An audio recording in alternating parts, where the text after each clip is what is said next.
The name of Allah who was, who is, and who will. Dear students, today we are going to study about the introduction of the biology. आज हम जिस topic को study करने जा रहे हैं वो है बायोलॉजी का इंट्रोडक्शन। तो आज सबसे पहले हम बायोलॉजी का इंट्रोडक्शन जो है उसको स्टडी करने की कोशिश करेंगे। डियर स्टूडेंट्स, जितनी भी साइंटिफिक टर्म्स जो हम स्टडी करते हैं वो आपको जैसे कि पता ही है कि वो डिफरेंट लैंग्वेजेस से रिलेटेड होती हैं या डिफरेंट लैंग्वेजेस से बिलोंग करती हैं।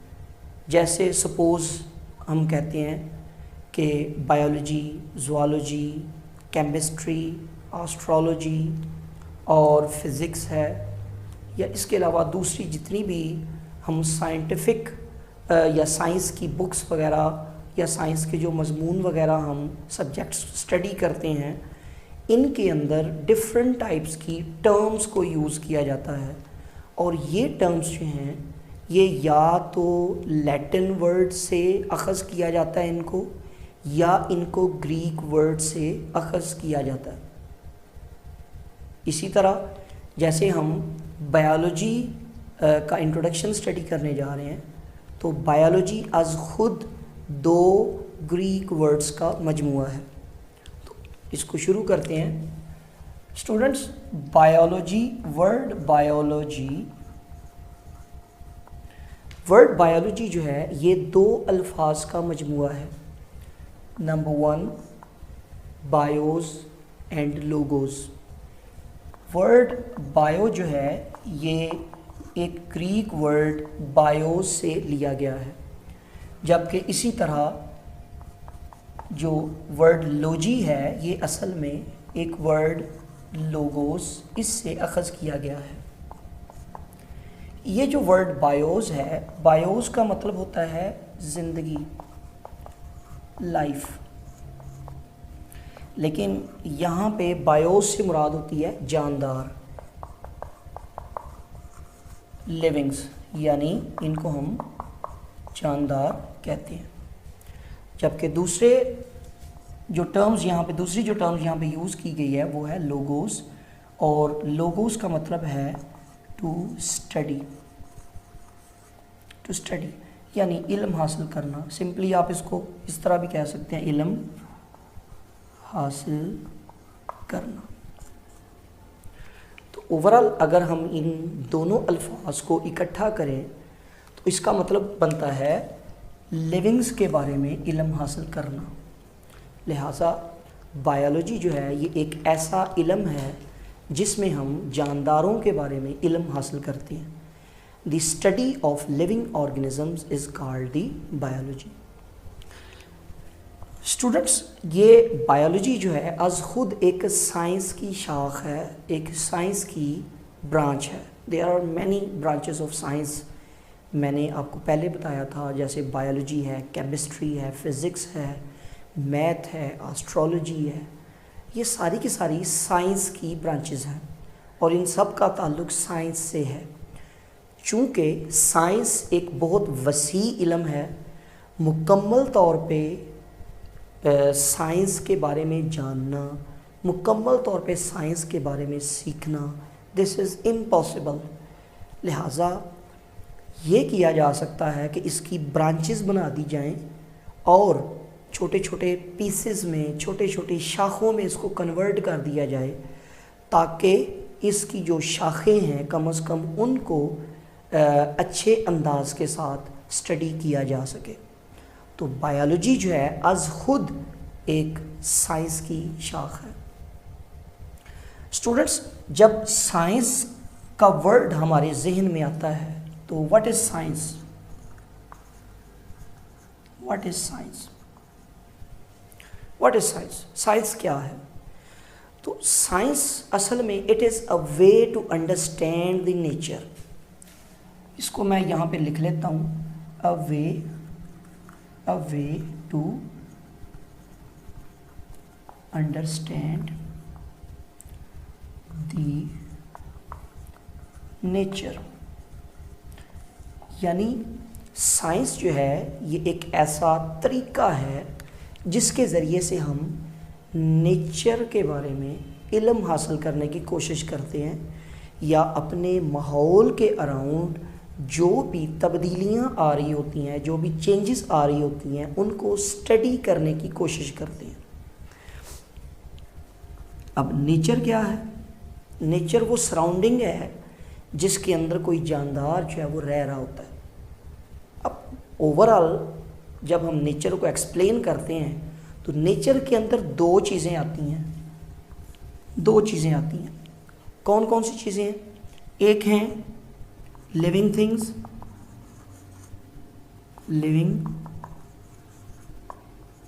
थिंग्स या लिविंग ऑर्गेनिजम्स इसको हम कह सकते हैं। जबकि नेचर का जो दूसरा पार्ट है this is called non living things. Nature का जो दूसरा पार्ट होता है उसे हम नॉन लिविंग थिंग्स कहते हैं। जब हम लिविंग्स की बात करते हैं तो ऑल दी प्लांट्स, जितने भी प्लांट्स हैं, इसके अलावा एनिमल्स हैं, जितनी भी फंजाइज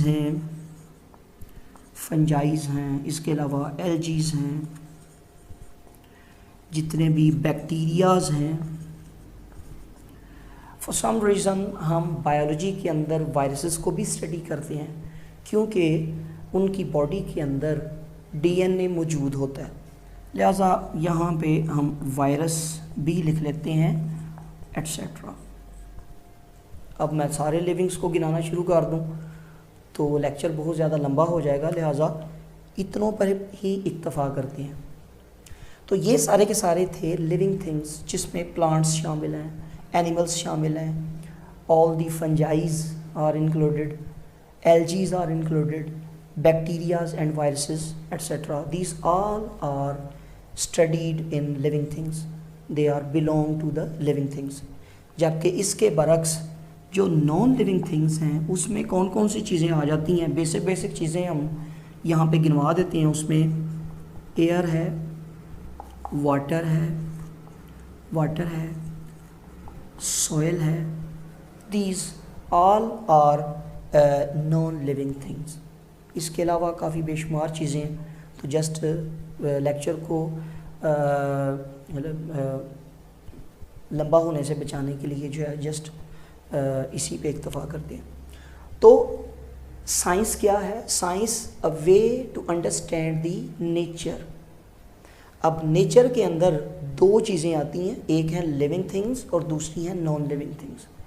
लिविंग थिंग्स में मैंने आपको बताया कि जिसमें प्लांट्स शामिल हैं, एनिमल्स, फंजाई, एल्जीज, बैक्टीरिया, वायरसेस, ये सारे के सारे जो हैं वो लिविंग थिंग्स के अंदर आती हैं। जबकि नॉन लिविंग थिंग्स के अंदर एयर है, सॉइल है, हवा, पानी, मिट्टी, ये सारी की सारी चीज़ें जो हैं, रोशनी, ये सारी की सारी चीज़ें नॉन लिविंग थिंग्स होती हैं।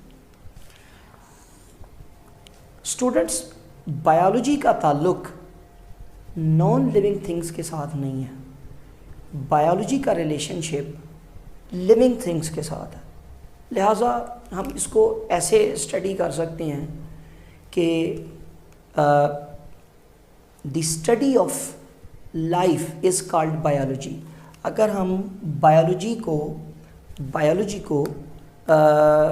एक दूसरे तरीके से, जैसे पहले मैंने आपको यहाँ पे बताया था the study of living things या लिविंग्स के बारे में इल्म हासिल करने को हम बायोलॉजी कहते हैं। अगर दूसरे अल्फाज में इसको हम डिफ़ाइन करने की कोशिश करें तो बायोलॉजी की एक दूसरी डेफिनेशन भी बन सकती है। डेफिनेशन,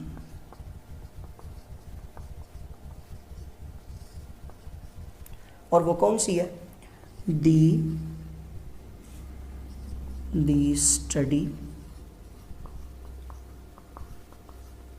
स्टडी ऑफ लाइफ, यानी ज़िंदगी का मुतालिया बायोलॉजी कहलाता है। The study of life is called biology, यानी ज़िंदगी के मुताले को बायोलॉजी कहा जाता है। अब जब हम यहाँ पे कुछ क्वेश्चंस अराइज होते हैं कि ज़िंदगी के बारे में मुताले को लाइफ कहा जाता है, तो इससे कई तरह के क्वेश्चंस जो हैं वो अराइज होते हैं। सबसे पहला क्वेश्चन है कि जब हम लाइफ को स्टडी कर रहे हैं बायोलॉजी के अंदर, तो लाइफ आज खुद क्या है, ये पहला क्वेश्चन है। This is the first question. यानी जब हम बायोलॉजी को दूसरे अंदाज के साथ डिफ़ाइन करने की कोशिश करते हैं, तो इसको डिफ़ाइन हमने किया, the study of life is called biology. लिहाजा जब इसको हम ये कह रहे हैं कि बायोलॉजी ज़िंदगी के मुताले को कहा जाता है, तो जब हम ज़िंदगी के बारे में स्टडी करते हैं तो हमें ये भी पता होना चाहिए कि ज़िंदगी अज खुद क्या है। तो यहाँ पे कुछ क्वेश्चंस अराइज होते हैं जिसको मैं राइट डाउन करता हूँ। जैसे फॉर एग्ज़ाम्पल,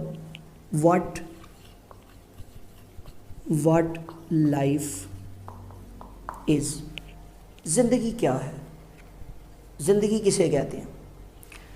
एक और क्वेश्चन यहाँ पे अराइज होता है और वो क्वेश्चन है why there should be life, ज़िंदगी क्यों होनी चाहिए, ज़िंदगी की ज़रूरत क्या है।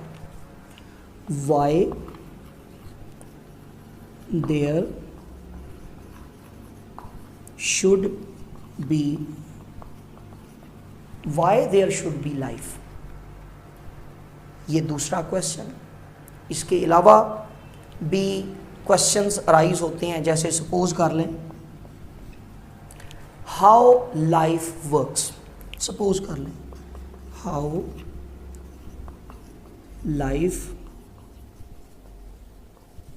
Life works. जस्ट इन तीनों के ऊपर ही बात करते हैं। Biology the study of life, ज़िंदगी के मुताले को बायोलॉजी कहते हैं। तो इससे फिर तीन क्वेश्चंस अराइज होते हैं।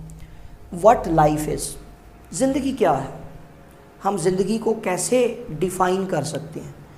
Why there should be life, ज़िंदगी की ज़रूरत क्यों है।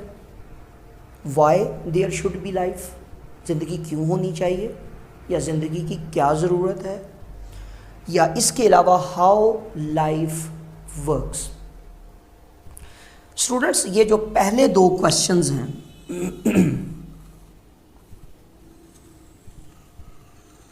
ये जो पहले दो क्वेश्चंस हैं, they are very tough, they are very hard, and biologists are very smart. These two questions are very hard, but biologists are very smart. I am talking about you people, not me.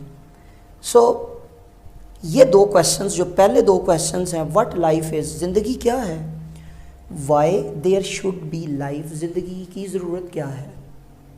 ये दो questions चूँकि इनको ज़िंदगी को define करना ये बहुत मुश्किल है, और ज़िंदगी की ज़रूरत क्यों है, इस क्वेश्चन का आंसर भी देना बहुत ही मुश्किल है। लिहाजा बायोलॉजिस्ट इन दो क्वेश्चंस के पंगे में नहीं पड़े, दे आर वेरी स्मार्ट। तो ये जो काम उनको मुश्किल लगा, उन्होंने इस काम को दे दिया फिलोसोफर्स को एंड थियोलॉजियंस को। सॉरी,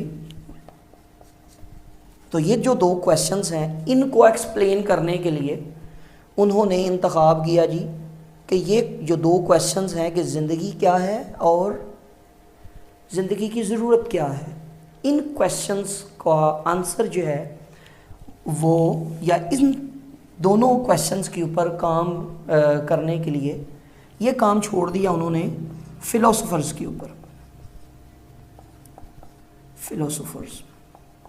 फिलोसोफर्स, जबकि इसके अलावा थियोलॉजियंस,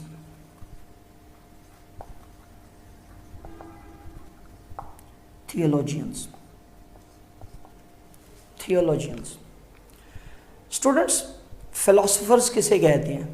फिलोसोफर्स कहते हैं लवर्स ऑफ विजडम। फिलोसोफर कहते हैं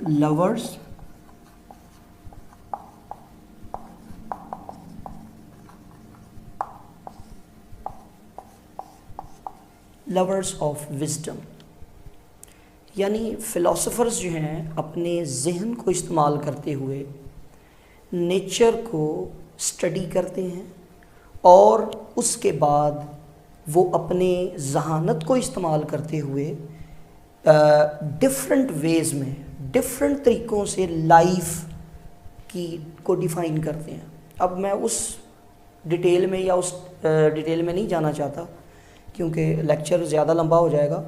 ये आप चूँकि हम बायोलॉजी से रिलेटेड स्टडी करने जा रहे हैं, लिहाजा हम जस्ट बायोलॉजी में तो सिंपल मैंने इन चीज़ों को टच किया है कि ये दो क्वेश्चंस चूँकि मुश्किल थे इनका आंसर देना, लिहाजा इस काम को उन्होंने छोड़ दिया फ़िलासफ़र्स के ऊपर एंड थियोलॉजियंस जो हैं ये ऐसे शख्स को कहते हैं जो कि स्टडी करते हैं नेचर को।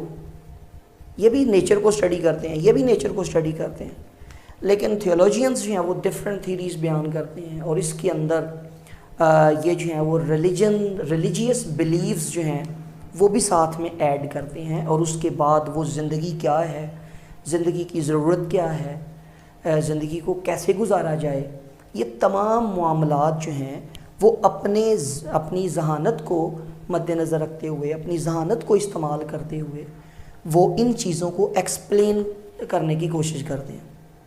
जबकि बायोलॉजिस्ट जो हैं उन्होंने ये जो लास्ट क्वेश्चन है हाउ लाइफ वर्क्स, इसे चुन लिया। लिहाजा जब हम बायोलॉजी को स्टडी करते हैं तो इसका मतलब हम ये स्टडी कर रहे हैं कि हाउ लाइफ वर्क्स। सपोज मैंने यहाँ पे डेफिनेशन लिखी है, the study of life is called biology, यानी ज़िंदगी का मुतालिया बायोलॉजी है। तो इसका मतलब यहाँ पे क्या बनता है कि असल में मैं ये कहना चाह रहा हूँ कि बायोलॉजी जो है ये एक ऐसा इल्म है जिसमें ये जानने की कोशिश की जाती है कि जो ज़िंदगी है वो कैसे काम करती है, ज़िंदगी कैसे काम करती है। लिहाजा according to biologist, according to biologist life क्या है। According to biologist what is life,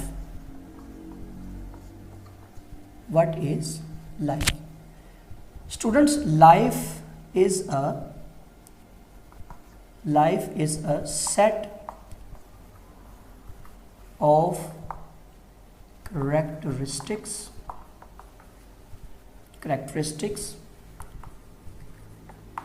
that separates livings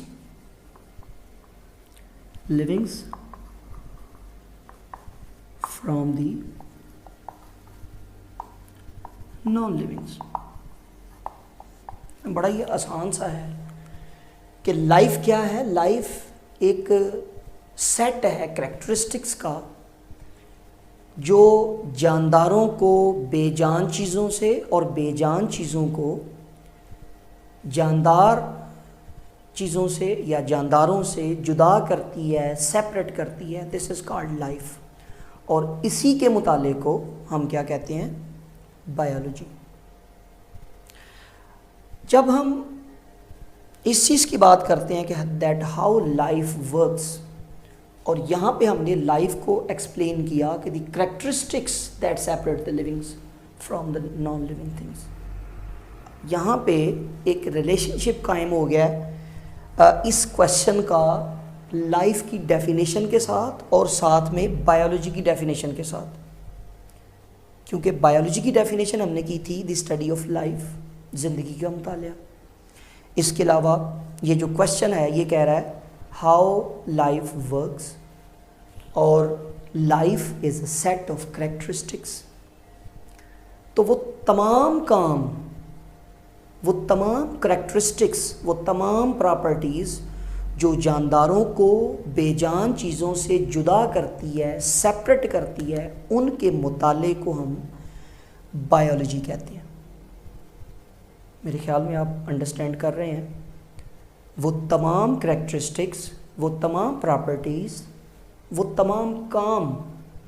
तमाम खसूसियात जो जानदारों को बेजान अशिया से सेपरेट करती है, जुदा करती है, अलहदा करती है, इसे हम कहते हैं biology. This is called biology. मेरे ख्याल में आपको समझ आ गई होगी।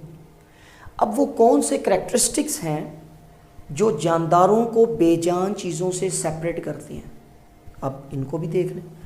अब करैक्टरिस्टिक्स में जैसे लिविंग्स, दे कैन मूव,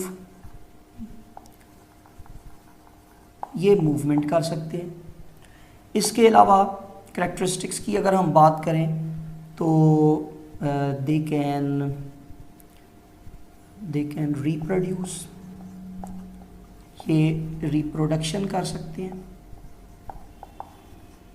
ये रिप्रोडक्शन कर सकते हैं। रिप्रोडक्शन के अलावा इनके अंदर ग्रोथ होती है,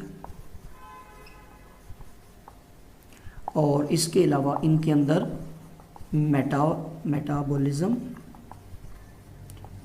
मेटाबॉलिक एक्टिविटीज़ जानदारों की बॉडीज़ के अंदर हो रही होती हैं। ये वो करैक्टरिस्टिक्स हैं जो कि जानदारों की बॉडी के अंदर होते हैं। बेजान अशिया के अंदर इन करैक्टरिस्टिक्स का कोई ताल्लुक़ नहीं है। लिहाजा असल में हम बायोलॉजी के अंदर जानदारों में इन करैक्टरिस्टिक्स का ही मुतालिया करते हैं। यानी हम ये देखते हैं कि कोई भी जानदार जो है उसमें मूवमेंट किस तरह की होती है। हम ये देखने की कोशिश करते हैं कि कोई भी जानदार, उसमें ग्रोथ का पैटर्न क्या है, उसमें रिप्रोडक्शन का अमल कैसे होता है, और इसके अलावा जितने भी केमिकल रिएक्शंस जो उस जानदार की बॉडी के अंदर हो रहे होते हैं वो किस तरीके से होते हैं। उम्मीद है आपको ये टॉपिक बड़े अच्छे तरीके के साथ जो है वो समझ आया होगा। स्टूडेंट्स, बायोलॉजी आज खुद साइंस की एक ब्रांच है, क्योंकि मैंने आपको शुरू में बताया था कि साइंस एक वसी इल्म है। मुकम्मल तौर पे साइंस को जानना ये नामुमकिन है।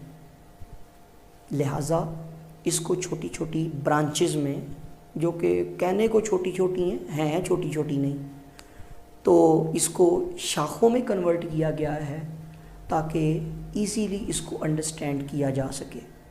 और इन तमाम शाखों में से biology is one of them. Biology आज ख़ुद एक बहुत वसी इल्म है। चूँकि ये शाख है साइंस की, लेकिन इसके बावजूद भी, शाख होने के बावजूद भी ये एक वसी इल्म है। लिहाजा जैसे आप छोटी क्लासेस के अंदर इस चीज़ को जान सके हैं या जान चुके हैं कि बायोलॉजी की मुख्तलिफ़ ब्रांचेस हैं, जैसे आपने नाइन्थ में और इसके अलावा जो क्लासेस हैं उसके अंदर ये स्टडी किया था, और डिफरेंट ब्रांचेस बायोलॉजी की आपने स्टडी की थी। उन ब्रांचेस के अंदर जैसे आप देखें, जैसे सपोज़ कर लें डिफरेंट, मैं चंद जो ब्रांचेस हैं उनको जस्ट एक्सप्लेन करूँगा। Morphology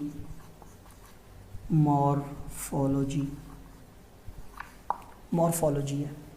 morphology students, word morphology जो है, it is derived from a Greek word called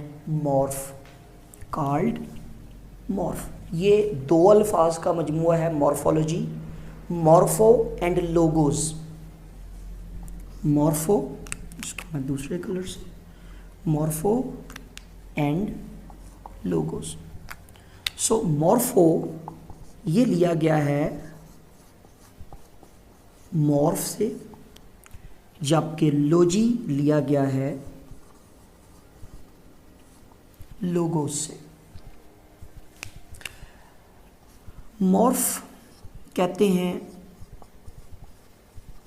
structures को, और लोगोस पहले हम स्टडी कर चुके हैं। लोगोस कहते हैं टू स्टडी। तो स्ट्रक्चर्स का मुतालिया मॉर्फोलॉजी कहलाता है, जो कि बायोलॉजी की ही एक शाख कहलाती है।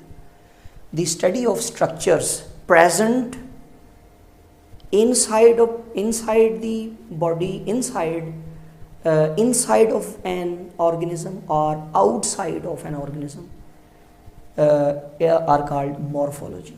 वो स्ट्रक्चर्स जो किसी जानदार की बॉडी के अंदर मौजूद हों या बाहर मौजूद हों, इन तमाम स्ट्रक्चर्स के मुताले को हम मॉर्फोलॉजी कहते हैं.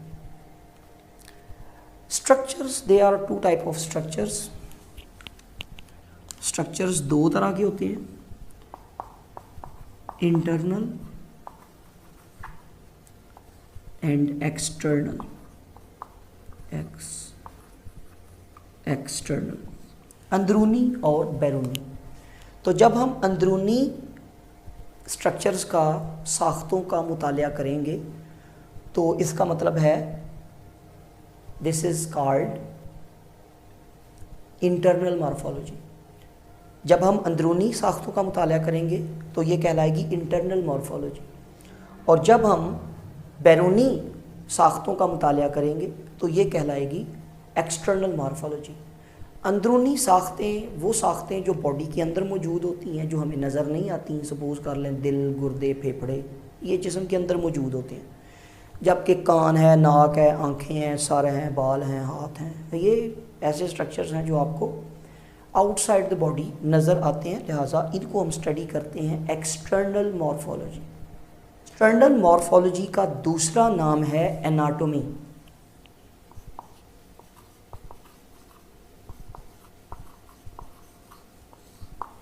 एनाटॉमी, एनाटॉमी, ये भी दो अल्फाज हैं, एना, एना एंड टोमी. एना का मतलब होता है अंदर, एना का मतलब होता है अंदर, और टोमी का मतलब होता है काटना. टोमी का मतलब होता है काटना. अब अगर इन अल्फाज को हम मिलाएं तो बनता है अंदर काटना. थोड़ा सा इसको हम चेंज करते हैं. चीज़ों को काट कर अंदर से देखना कि उनकी साख्तें कैसी हैं, दिस इज़ कॉल्ड एनाटॉमी. अब समझ आ गई है. एनाटॉमी किसे कहते हैं? चीज़ों को या जानदारों की साख्तों को काट कर अंदर से देखना कि उनकी साख्तें, स्ट्रक्चर्स कैसे हैं, इसको हम कहते हैं एनाटॉमी. इसके अलावा जो एक्सटर्नल मॉर्फोलॉजी है उसमें हम बैरूनी साख्तों का मुतालिया करते हैं.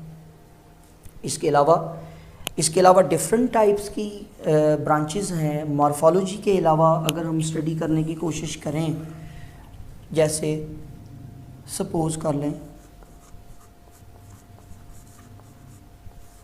ज़ूलॉजी है, तो ज़ूलॉजी अज़ ख़ुद दो अल्फाज का मजमुआ है, ज़ू एंड लोगोस.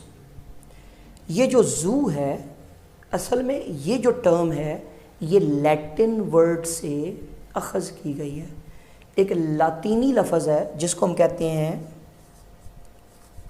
ज़ूयोन, और ज़ूयोन का मतलब होता है जानवर, जानवर. और लोजी, लोजी, ये जो लॉजी है इसका मतलब है logos, mean to study. Logy, जानवरों का मुतालिया करना. The study of animals is called zoology. तो जानवरों के मुताले को हम कहते हैं ज़ूलॉजी. इसके अलावा डिफरेंट ब्रांचेस हैं जो छोटी क्लासेस के अंदर हम स्टडी कर चुके हैं. जैसे सपोज़ कर लें histology, histo and logos. Histo word जो है ये लिया गया है हिस्टोज से, और हिस्टोज से मुराद होती है tissues, and logos to study. Tissues के मुताले को हम हिस्टोलॉजी कहते हैं। इसके अलावा पैलियंटोलॉजी है। अब पैलियंटोलॉजी जो है, पैलियंटोलॉजी भी दो अल्फाज का मजमुआ है। एक ग्रीक वर्ड है पैलियास, और पैलियास का मतलब होता है एंशियंट, ओल्ड, एंशियंट, पुराना, और लोगोस का मतलब स्टडी करना। तो पैलियंटोलॉजी कहते हैं फॉसिल्स के मुतालिक, यानी आज से बहुत अरसा पहले जानदार के जो जानदार जो मर गए थे, जो पौधे ख़त्म हो गए थे और ज़मीन के अंदर वो दब गए थे, उनके बाकियात जो हैं, जो ज़मीन के अंदर पड़े रहे और वक्त के साथ साथ वो दरियाफ्त होते रहे, इनको हम कहते हैं फॉसिल्स। तो इन फॉसिल्स की स्टडी को हम पैलियंटोलॉजी कहते हैं। स्टूडेंट्स, इसके अलावा बहुत सारी ब्रांचेस हैं, बहुत सारी शाखें हैं। अगर वक्त नेक्स्ट लेक्चर्स के अंदर जब भी उन लेक्चर्स के अंदर उन ब्रांचेस का तज़किरा आता जाएगा, उन टर्म्स को मैं साथ साथ इसी तरीके से साथ साथ एक्सप्लेन भी करता चला जाऊंगा। उम्मीद है आपको इंट्रोडक्शन ऑफ द बायोलॉजी में कोई प्रॉब्लम नहीं होगी और आप मुकम्मल तौर पे इसको अंडरस्टैंड कर चुके होंगे that what is the biology. Bismillah science academy के प्लेटफॉर्म से मैं हूँ मोहम्मद अज़ीम, और उम्मीद है कि आपसे नेक्स्ट लेक्चर के अंदर मुलाकात होगी। बहुत शुक्रिया।